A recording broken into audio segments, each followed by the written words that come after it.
We coach more than 400 e-commerce brands on Meta ads, and I can tell you from years of doing this that the difference between the ones who make millions of dollars and the ones who just throw in the towel is quite simply their ability to identify bottlenecks and fix them. And in this video, what I'm gonna do is I'm gonna give you our exact step-by-step optimization process that we go to do exactly that. And it really doesn't matter if you're managing $25 a day, $50 a day, $5,000 or $30,000 a day like we manage in some accounts. We use this exact three-step process to optimize every single account. And so this works, I promise, but what happens is over time, as you use this, you become better at identifying bottlenecks really quickly and then being able to remove and fix those bottlenecks. Now, this right here, this is a document that we have, and if you want this document, I'm gonna read through and we're gonna hop to my computer and you'll be able to see this as I kind of talk through a few of these things. If you want this document, we do have a link in the description. You can go ahead and check out this document on our website, but basically this document, what it's gonna do is we're gonna walk through, there are 3 qualifying questions that we ask before we continue to do an optimization of a campaign, an ad set, or an ad. And we ask these 3 questions, and then if we pass these 3 questions, then and only then do we move into the 3-step optimization checklist. And what we're trying to do when we're optimizing is we're trying to find where is the constraint. And once we find the constraint, we then implement the next fix, or what we believe is most likely to remove the constraint and what that fix actually is. And so in this document, we have exactly that. So before we get started, there are 3 questions we have to ask. The first is your campaign hitting your target KPI range, whether that's return on ad spend or that is cost per acquisition? So we like to have a range. If my target cost per acquisition is, it might be $20 to $25. Well, if I'm in the range, we're just gonna let things sit. If I'm below the range, that's the point in which I go to optimize. Well, CPA, if I'm over 25, I would then go and optimize. But if I'm in the range, let's say $20 to $25, I'm not gonna do anything. We're gonna sit and let everything cook. If my return on ad spend target is, let's say, make this real simple, 2 return on ad spend to 2.5. If I am under 2, that's when I optimize. If I'm between 2 and 2.5, I'm not going to optimize, because we have to look at this like a symphony. Like if your campaign is a symphony, don't touch anything. It's all working together, and Meta has more data points than you have. So the only thing that you should consider doing is increasing the budget if you're on the high end of your target. So if I'm over 2.5, we increase budget. If I'm between 2 and 2.5, I do nothing. If I'm below 2, then and only then do I go through this optimization process. Same thing applies to cost per acquisition. The second question you then have to ask yourself is, has my campaign run long enough to produce tangible results? Very simply, if not, you have to let it go longer. You need enough volume before you can actually make decisions. So the question is, well, Josh, how long do I let this go? And we have plenty of videos on how much you should budget and how long you should wait and so forth. But the good rule of thumb that we do is we really sit for about 7 days. Meta needs time to optimize and needs time to use each clue to find the next potential customer. So it's kind of like Sherlock Holmes. You start getting clicks, then add to carts, then initiate checkouts, and then purchases. And it goes through this path of finding and continuing to optimize. So if you launched a campaign yesterday or 2 days or 3 days ago, then the answer to that question is no, it has not yet run long enough. So you have to let it keep going. And the third and final question we have to ask to qualify us to move on to optimization is it trending toward my target KPI? If you're seeing steady improvement day over day, hold off on optimizing, especially if you just launched a campaign. This is most important right here for if you have just launched a campaign. And so if we just launched a campaign recently and the results got better every single day. Now the total span of it, maybe you look at your ads in 7 days after launching and the average isn't where you want it to be. But if you go look at the most recent few days, it's at or well beyond where you want it to be in a really positive way. So if things are trending in a good direction, then don't touch anything. Meta is continuing to optimize. So if you've gone through this and you're out of range and it's run long enough to produce results and it is not trending toward your target, then it's time to follow this 3-step process to then diagnose the problem.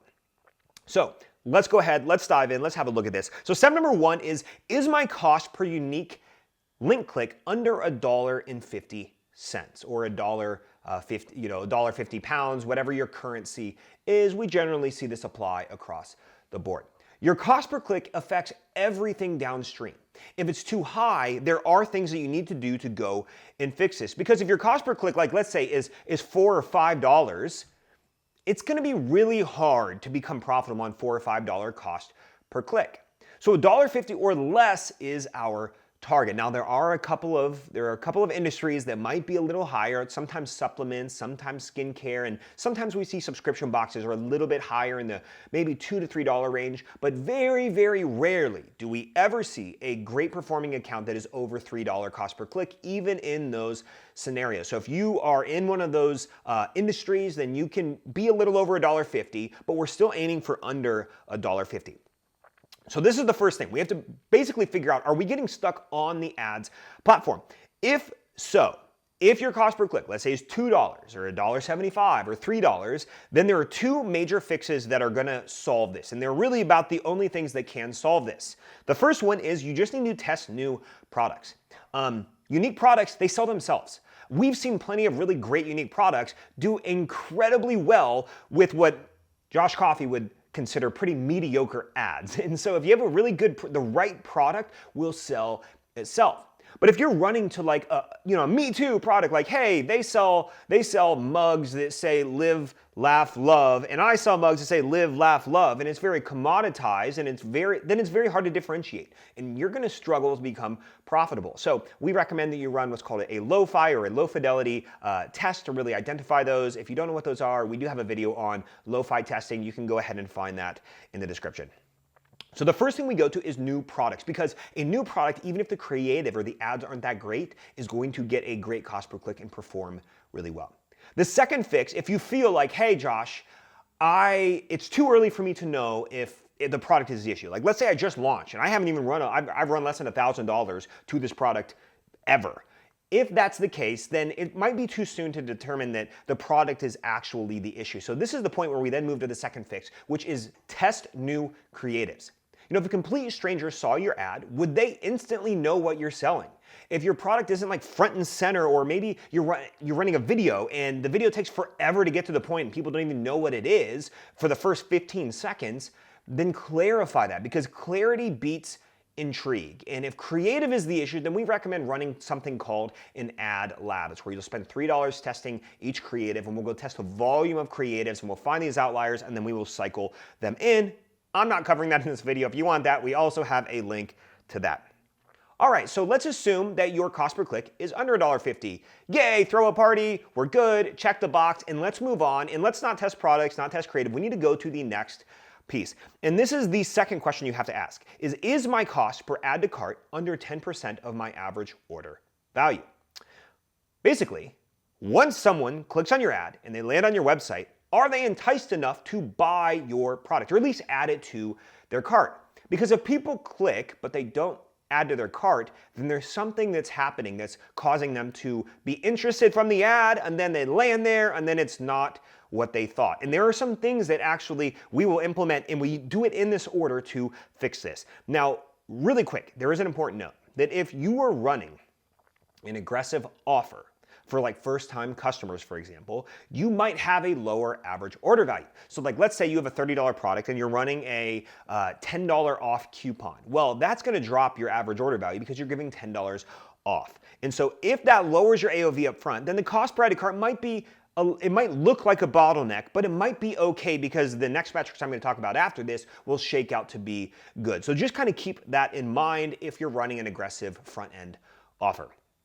Now, the first thing that we are going to look at is we're going to look for technical errors. And I know most people roll their eyes whenever I do this, but I have spent thousands of hours on optimization sessions where everything looks good. And like, I don't know what's happening. And then I go in and I press add to cart. And it just like the button clicks and nothing gets added to cart. Or it adds to cart and it doesn't even pop the cart out or even show a little, little one up there in the cart. And so the first thing you have to do, you just have to, it's kind of like that whole, hey, is it turned on and plugged in question. You have to do this. The amount of times I've seen this is the issue is baffling. So first, look for technical errors. Can they check out? Is anything blocking the cart? Maybe it's blocking a checkout button because you have a little hovering 10% off coupon that's hovering down there in the corner. Is the coupon working that they clicked on? Small glitches, technical errors like this will kill your conversions. The second fix is run to the product page. Product pages almost always outperform home pages or collection pages. Reduce the steps between their interest and their click and actually making it to the checkout. The third fix is to simply build a better cart drawer. Optimize the cart experience. We recommend a tool called Monster Cart, which typically increases average order value by about 10 to 20%, as well as your conversion. And we'll have a link to Monster Cart in the description, which is like $12.99, and I think they have like a 30-day free trial. I don't know anybody who's done the 30-day trial and not had it pay for itself many, many times over. Now, the fourth fix that we'll do after we look at those is we're going to consider your ad's intent. You know, if you're getting clicks but no ads to cart, your ad might be a little too intriguing and not direct enough about the fact that you're actually selling something.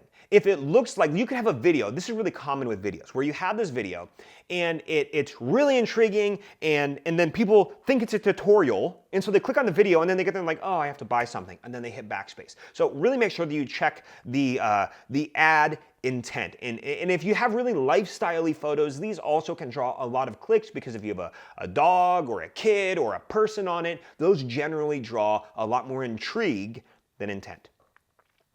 Now, the fifth fix that we're going to do is we are going to work on ad to landing page congruency. If your ad highlights a red t-shirt, your landing page should now show that exact red t-shirt, not a random product collection. If an ad shows 20% off my first offer, then I expect to see that offer on the landing page after I click the ad. So make sure that what I see is what I get when I land there. The sixth fix is to simply auto-apply coupons. And this is if you're running a discount. So if you're using, like that example I just gave, 20% off your first order, make sure that not only is it congruent on the page, but automatically apply the coupon so customers don't have to remember the code on the ad, because little hint for you, nobody remembers anything. The seventh fix is to simply test your pricing. A small price adjustment can make a really big difference, but this doesn't always mean lower. Sometimes we increase pricing and that increase and boosts the perceived value, which gets more people adding it to their cart. You know, if let's assume you have the best products in your industry. Nobody can beat them, but you're the cheapest. Sometimes it feels like it's too good to be true, and that's impacting their trust and their confidence in actually adding to cart and checking out. And eighth, test new products. If all else fails, you might just need to test a different product. Now, this is a last resort, but sometimes you just need a stronger product on the front end that's actually going to get people to add to their cart. But this is the eighth fix that we'll do. So if you get stuck at add to cart, start at the top and go through those list of fixes in order to get down to this. And if you get all the way down to this and nothing else gets you where you need to go, then this is usually our last resort. And finally, we have step 3. And this is my conversion rate 2 to 5%? Now, meta traffic conversion rates typically fall in this range, but it also varies based on your product price. So if your conversion rate is lower, there's a list of fixes that we're going to do, but I want to make a caveat here, and that is if you sell high ticket items, if you sell $500 or $1,000 or multi-$100 or multi-$1,000 items, then your conversion rate is likely going to be lower than 2%, and that's okay so long as all of the other metrics look good and your return on ad spend or your cost per acquisition are in the ranges that you want them to be. But if you're over 5%, you'll notice we had a ceiling on that. The question is, well, Josh, don't I want 10%? Don't I want 20%? Don't I want 100% conversion rate? The answer is no. If you're too high, then it means you're likely too cheap and you need to add friction by just boosting up your actual price. All that said, let's say that your cost per click is under $1.50, your cost per add to cart is under 10% of your average order value. Now, we're stuck at conversion. Let's say my conversion rate is 1.9 or it's 2. It's on the lower end of this. Well, there are a series of a couple of things that we're going to do here. The first thing we're going to do is we are going to check for technical errors. We run into this too. It's where now they've been able to add to cart, but maybe there's a technical error between the cart and the actual checkout. And so if checkout buttons don't work or a chat box is blocking the checkout button in the cart drawer that pops out, then go ahead and fix that immediately. Again, make sure the computer's turned on. That's the first step, right? So the second thing we're gonna do is we're going to clarify our free shipping threshold. If a customer gets all the way to checkout and they don't qualify for free shipping, they're likely going to abandon the cart. So show them how far they are from free shipping by adding it in your cart. And we love Monster Cart for that reason. Monster Cart allows us to have a little add to unlock is what it's called, where it fills up the bar and it says how close they are to getting free shipping. And we can also add free gifts and other incentives and things like that. And so the first step after we've checked for technical errors is we are going to clarify the free shipping threshold so people know how much they need to add to their cart in order to get free shipping. And if you want additional training on shipping and how you should price shipping and all of that, we have a training on the 3 free shipping threshold strategies that we use that work like gangbusters. Link in the description. Okay, the third fix is to simply lower your free shipping threshold. So let's say that you've clarified it. You're like, okay, I added Monster Cart, I clarified my free shipping threshold. Well, if you're still getting added carts and they're still not making it to the finish line, it's probably because your free shipping threshold is too high. And so you might need to consider lowering it. So for example, like let's say your average order value is $50, but your free shipping threshold is $99. It's such a stretch in a width between where most average people are, right, with their orders and where they need to be. And so you might need to consider coming down. And while it might sound like, well, Josh, I'm giving up margin, here's another reality. You're giving up more margin by a high cost per acquisition. I'm telling you, we have story after story after story of times where we lowered shipping threshold by $20 or $10 or $5 or whatever that is, and then suddenly our cost per acquisition cut by $20 or 50% or 30%, and a number that made so much more sense to just lower the free shipping threshold, which then unlocked this ability for us to scale. If you've done all that, then the fourth thing is to just get more positive reviews. Most shoppers scroll to reviews before buying. Now, many will add to cart. Some people add to cart and then they scroll down and then they see that you have a lack of reviews or you have bad reviews. So a lack of reviews or too many negative ones is going to kill your conversions. And so go ahead and make sure that you focus on getting more of those. And then finally, analyze heat maps and improve your messaging on the page as well as the design. And this is like if all else fails, after you've done all of those fixes, you've made it all the way to the bottom, if you still can't improve your add to cart to purchase rate and you can't get people moving from adding to cart to the finish line, then you need to use a tool like Microsoft Clarity, which is a free heat mapping tool that allows you to watch the heat maps of what people are doing and where they're scrolling and where they're clicking so that way you can find out how you can improve and remove friction for them to move forward.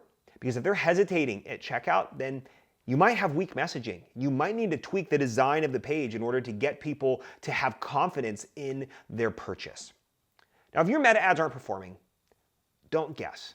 You just have to diagnose. You have to identify the bottlenecks, and then you just have to remove the bottlenecks. And this is the checklist from top to bottom that we go through every single time we optimize an account. And again, it doesn't matter if you're spending $5 a day or $500 a day or $5,000 a day. This is the same process that we go through no matter what. But on second thought, don't spend $5 a day. That's too little. You got to spend at least $25 a day or more on Meta in order to start to see some degree of traction.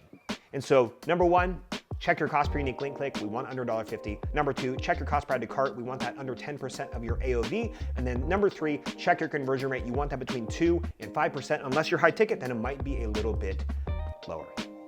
Fix each bottleneck in that order, and then move down the list. And again, if you want this entire document right here, there are a couple links in here to different resources as well. You can go ahead and check our description. We have a link to this. And so that way you're making data-driven improvements instead of just random changes and wondering what the heck is actually happening.